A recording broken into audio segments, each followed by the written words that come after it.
తెలంగాణ ఉద్యమ చరిత్రలో million March అపురూప ఘట్టమన్నారు MLC Kodandaram. Million March జరిగి ఇవాల్టికి 14 ఏళ్లు పూర్తయిన సందర్భంగా గన్ పార్క్ దగ్గర అమరవీరులకు నివాళులర్పించారు. తెలంగాణ ఉద్యమ చరిత్ర వక్రీకరించే ప్రయత్నం జరుగుతోందన్నారు. ఉద్యమ చరిత్రను ప్రభుత్వం కాపాడాలన్నారు. అందుకోసం ప్రత్యేక కమిటీని ఏర్పాటు చేయాలని డిమాండ్ చేస్తున్నట్లు తెలిపారు. ఇక రాష్ట్ర ప్రజలందరి సమిష్టి కృషితోనే స్వరాష్ట్రం సాకారమైందనే విషయాన్ని ప్రతి ఒక్కరూ గుర్తుపెట్టుకోవాలన్నారు కోదండరాం.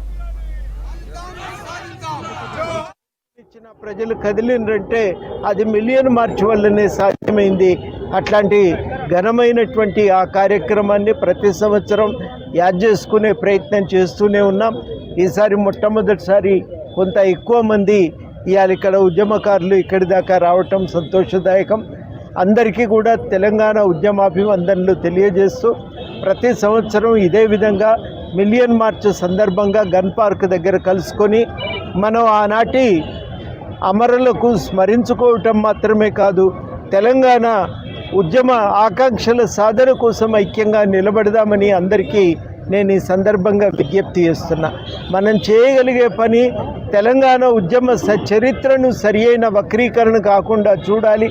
ఇది ఏ ఒక్కరి వల్లనో రాలేదు, అందరం కూడి కొట్లాడితే వచ్చిన రాష్ట్రం ఇది. రెండవది చాలా ముఖ్యమైనది, ఈ ఆకాంక్షలు ఆ రోజు మనం ఏమనుకున్నామనే వాటిని రికార్డు చేయాలి. ఇది చాలా కీలకం. మూడవది, ఆ ఆకాంక్షల సాధన ఆవశ్యకతను ఇవాళ మనం ప్రతి ఒక్కరికి కూడా గుర్తు చేయటం. ఈ ప్రయత్నం మనం కొనసాగించడానికి ఉద్యమ ఘట్టాలను గుర్తు చేసుకోవటం చాలా అవసరం. అందులో భాగమే ఇవాళ జరుగుతున్నది కార్యక్రమం. ప్రతి సంవత్సరం కూడా ఇదే రకంగా మనం అందరం కలుసుకుందాం, ఉద్యమాన్ని యాద్ చేసుకుందాం, ఉద్యమ యాద్ స్ఫూర్తిని కాపాడుకుందాం, తెలంగాణ ఉద్యమ ఆకాంక్షల సాధన కోసం ఐక్యంగా పనిచేద్దామని అందరికీ విజ్ఞప్తి చేస్తూ